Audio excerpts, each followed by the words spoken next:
Hi అండి, అందరికీ నమస్తే. ఈరోజైతే ఈ వీడియోతో మీ ముందుకు రావడానికి గల కారణం ఏంటో తెలుసా? రైతు చేసే ప్రతి పని వెనకాల చాలా కన్నీటి చుక్కలుంటాయన్నమాట.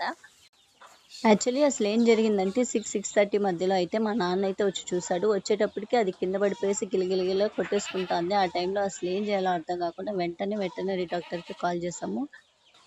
అసలు మెయిన్ ప్రాబ్లమ్ ఏమంటే మా ఏరియాలో ప్రాపర్ వెటర్నరీ డాక్టర్స్ లేరనమాట. ఉన్నదే ఇద్దరు డాక్టర్లు. దాంట్లో ఒక డాక్టర్‌కైతే అసలు దీని గురించి పూర్తిగా ఐడియానే లేదంట. ఇంకొక డాక్టర్‌కైతే కనీసం మేము దీని చుట్టూ ఒక 2 అవర్స్ ఉండుంటాము.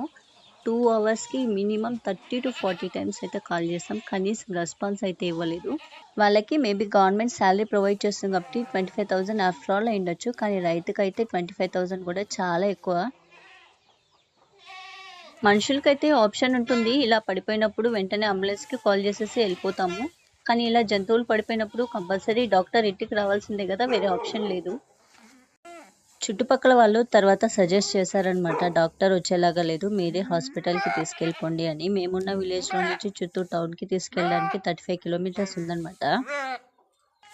ఇలాగా ప్రాణాలతో గిలగిలా కొట్టుకుంటున్న దాన్ని టూ వీలర్‌లో ఒక 35 కిలోమీటర్స్ తీసుకెళ్ళడం చాలా కష్టం నాకు తెలిసి. వైద్యో నారాయణ హరి అంటారు కదా! మనకైతే అన్‌డైజెషన్ ప్రాబ్లమ్ ఉన్నప్పుడు హాట్ వాటర్ అండ్ షుగర్ ఎంత పనిచేస్తదో యానిమల్స్‌కైతే idli, soda and hot water అయితే అంత పనిచేస్తదనమాట. ఒకసారి దాన్ని ట్రై చేద్దామని ట్రై చేసాము.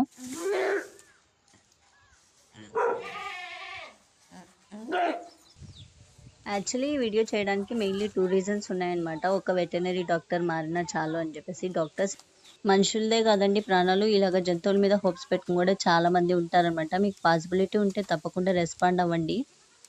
సెకండ్ థింగ్ ఏమంటే ఇలాగ అన్‌డైజెషన్ ప్రాబ్లమ్ ఉన్నప్పుడు అనిమల్స్‌కి hot water and idli soda అనేది చాలా బాగా పనిచేస్తుందనమాట. Finally my goat is safe. We tried a lot to save. మా నాన్న అయితే ఫుల్ హ్యాపీ అనమాట. ఎందుకంటే ఇది చాలా పెద్ద ప్రాబ్లం నుంచి బయటపడిపోయింది.